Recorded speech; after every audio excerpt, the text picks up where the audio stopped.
উজ্জ্বল নীল আকাশ আজ। আকাশে এক ফোঁটাও মেঘের বংশ নেই। পুরো নীল আকাশ, একদম ছবির মতো সুন্দর এই আকাশের প্রাকৃতিক আজ সকালে। আর এত সুন্দর সকালে সুন্দর আকাশের দৃশ্য আমি আমার বন্ধুদের সাথে শেয়ার করব না, তাই কখনো হয়। শুভ জন্মাষ্টমী সবাইকে। আজ এই সকালে তোমাদের সবাইকে মিষ্টি সকালের মিষ্টি শুভেচ্ছা জানাচ্ছি। দেখো কত সুন্দর আকাশ, আর এই স্নিগ্ধ রকম পরিবেশে মনটা উদাসীন।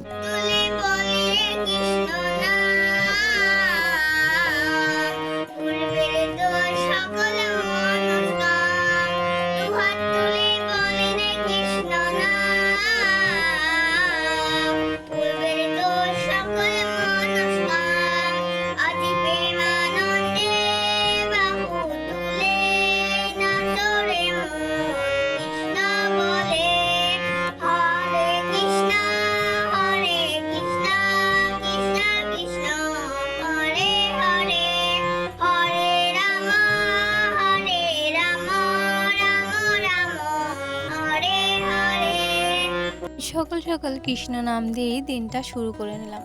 আমার মেয়ের কণ্ঠে এই গানটা তোমাদের কেমন লাগলো অবশ্যই কিন্তু বলো। যেহেতু অনেক ছোট সেজন্য সেভাবেই আর কি বলবো বলো।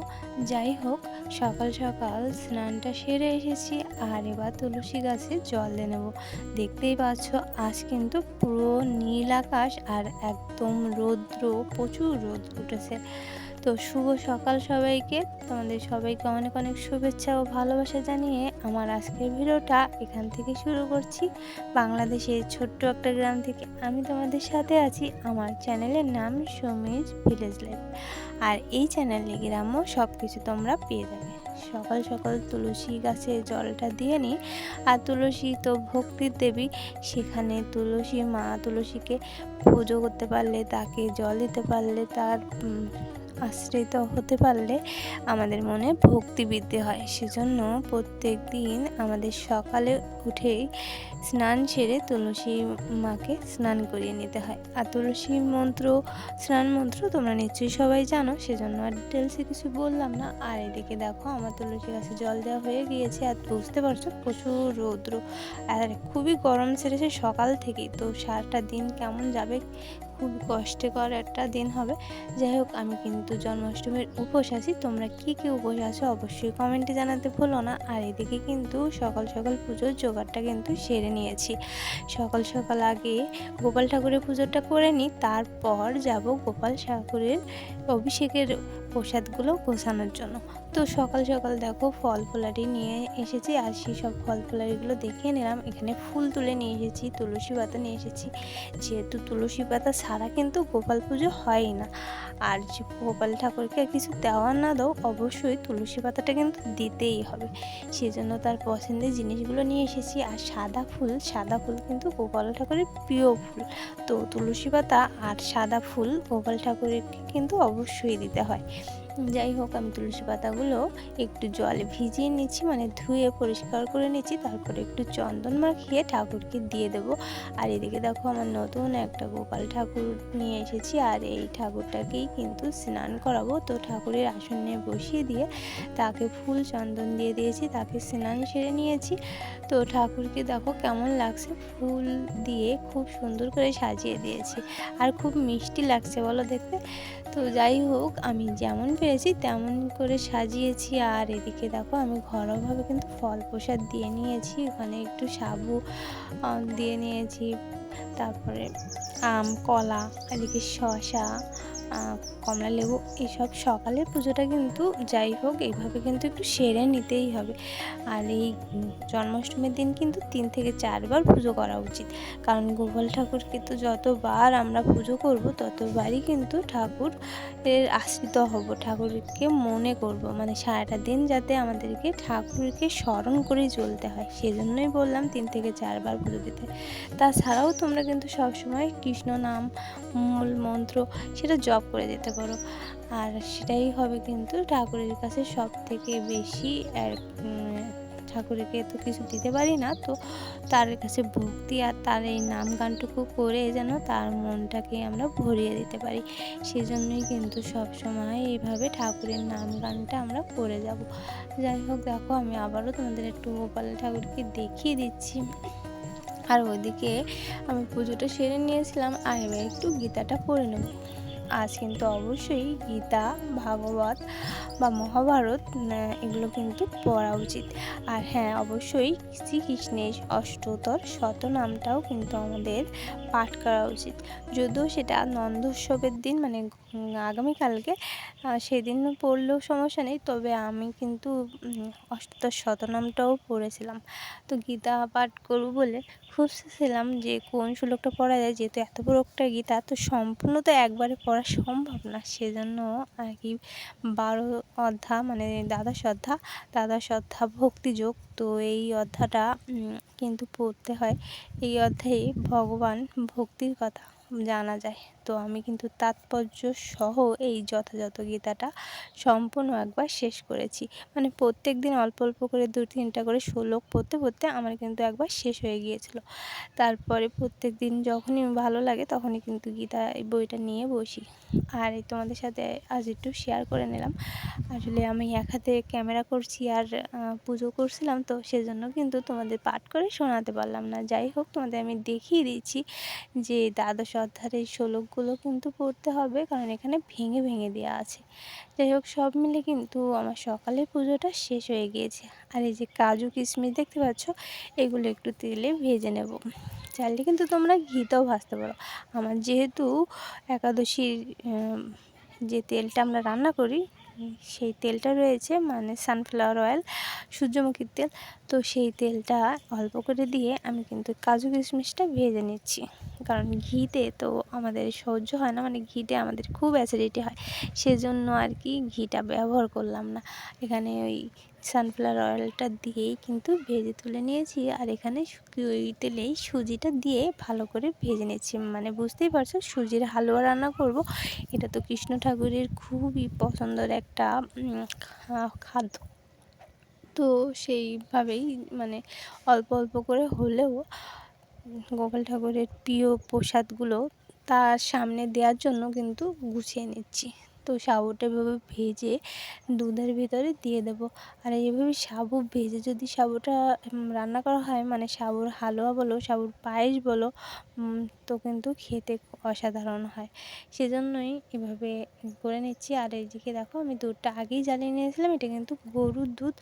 সেই গরুর দুধের মধ্যে কিন্তু আমি দিয়ে দিচ্ছি সাবুগুলো ভেজে, আর বারবার কিন্তু নাড়িয়ে দিচ্ছি, তা নাহলে ওই সাবুটা এত দ্রুত ঘন হয়ে যায় যে তখন কিন্তু ভালো করে নাড়ানো যায় না।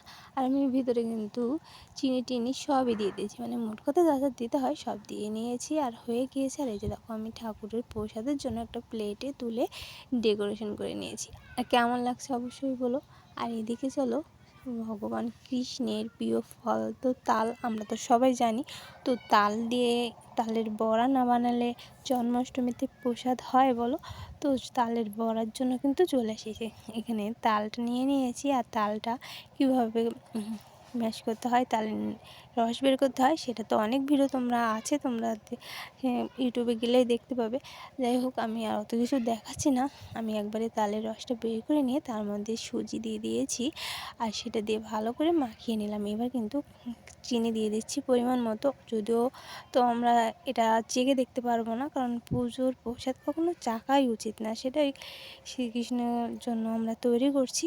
তো যেমন খুশি তেমনই তৈরি করতে হবে, কোনো এটো করা যাবে না।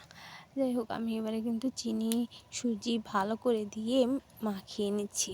আর এই যে দেখো, এখনও তরল আছে, তো আমি একটু আঠালো করে নেব, সেজন্য কিন্তু খানিকটা ময়দা এতে দিয়ে দেবো। আর ময়দা দিয়ে ভালো করে মাখিয়ে আঠালো একটা ডো তৈরি করে নেব। তাহলে হবে কি তাল বড়াগুলো ফুলকো ফুলকো আর মুচমুচে হবে। তোমাদের সাথে শেয়ার করব, তোমরা দেখতে থাকো। আর এই যে দেখো আমি সম্পূর্ণটা কেকে কুকে পরিষ্কার করে নিয়ে এবার হাত দিয়ে লেগে গিয়েছি, না হলে ভালো করে না মাখানো যায় না। এখনও দেখছি অনেকটাই নরম রয়েছে, তো আরও একটু ময়দা লাগবে। সেজন্য বারবার আমি এভাবে ময়দাটা নিয়ে নিচ্ছি আর আর এভাবেই মাখিয়ে নিচ্ছি। এভাবে ময়দা দিয়ে দিয়ে আস্তে আস্তে একটা আঠালো ডোর মতো কিন্তু হয়ে যাবে। চাইলে কিন্তু তোমরা চালের গুঁড়োটাও দিতে পারো। তো আমার এখানে তো চালের গুঁড়োটা ছিল না, সেজন্য কিন্তু ময়দা দিয়েই করলাম। সুজি দিয়েছি যেহেতু, সেহেতু চালের গুঁড়োটা দেওয়ার অত দরকার নেই। তবে সুজি চালের গুঁড়ো দিলে না একসঙ্গে ওটা আরও বেশি হার্ডি হয়ে যায়, শক্ত হয়ে যায়। সেজন্য আমি একটু ময়দাটাই ব্যবহার করলাম। এখন দেখো আমার কিন্তু একদম পারফেক্টভাবে মাখানো হয়ে গিয়েছে। এরকমই দিতে কিন্তু তেলের উপরে দিতে সুবিধা হয়। তো এই আমার তালের মাখানোটা হয়ে গিয়েছে। এবার চলো তেলটা গরম করে নিয়েছি, আর এই যে দেখো আমার হাত থেকে কী সুন্দর ছেড়ে যাচ্ছে। এই তাল বড়াগুলো এবার তেলের মধ্যে ছেড়ে দিচ্ছি। আর এটা একদম নিরামিষ কড়াই, মানে একদম ঠাকুরের জন্য, শুধুমাত্র ঠাকুরের ভোগ রান্না করার জন্য কিন্তু এই কড়াইটা ব্যবহার করে থাকি। তো সেই কড়াইটাই বের করে নিয়েছিলাম, আর সেখানেই কিন্তু রান্নাবান্না করছি। ভগবানের প্রসাদের জন্য নিজেদের যেসব পাত্রে আমরা ব্যবহার করি সেই সব পাত্রে কিন্তু দেওয়াই উচিত না। তাই জন্য কিন্তু ভগবানের আলাদা একটা বাসন রাখতে হয়। আর এই যে দেখো পুজো আসার সময় কিন্তু এই কড়াইটাই বের করে নিই, আর সেই কড়াইটাই বের করে নিয়েছি। তো তালবড়াগুলো দেখো তেলের মধ্যে কিন্তু ফুলকো ফুলকো হয়ে যাচ্ছে। এই যে দেখো ফুলে কিন্তু ডাবল হয়ে গিয়েছে। বুঝতে পারছো আমি কতটুকু দিয়েছিলাম, আর এবার দেখো কতগুলো ফুলে হয়ে গেছে।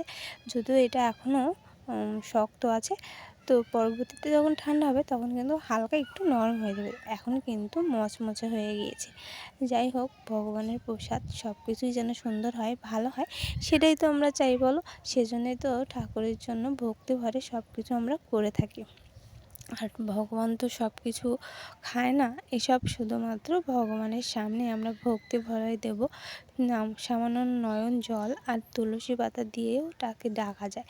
তো সে ডাকেও ডাক শোনে, কারণ তার কাছে মনের ভক্তিটাই কিন্তু আসল। সেই জন্য জয় করি না কেন, মনের ভক্তিটাই কিন্তু মেন। আর মনের ভক্তি দিয়ে তাকে ডাকতে পারলে তার ডাকাটাই কিন্তু সার্থক হবে। জানি না সে কখনো ডাক শোনে কি না, কিন্তু ভক্তি দিয়ে ডাকলে অবশ্যই কিন্তু ঠাকুর ডাক শোনে। যাই হোক, অনেক বকর করলাম। আর এদিকে দেখো তাল বড়াও বানানো হয়ে গিয়েছে। তো আমি কিছুটা লুচি বানিয়ে নেব। এখানে তো আমি ময়দাটা মেখে রেখেছি, তো ছোটো ছোটো লেচি কেটে আমি লুচিগুলো করে নেব। আর লুচি ভাজাটা তোমাদের সাথে শেয়ার করছি না, সামনের ভিডিওতে তোমাদের সাথে আবার শেয়ার করে নেব। আর ভিডিওটা এমনি অনেকটা বড় হয়ে গিয়েছে, তো তোমরা এখনও যারা আমার সাথে আছো তারা কিন্তু আমাকে একটা লাইক দিতে ভুলে যেও না।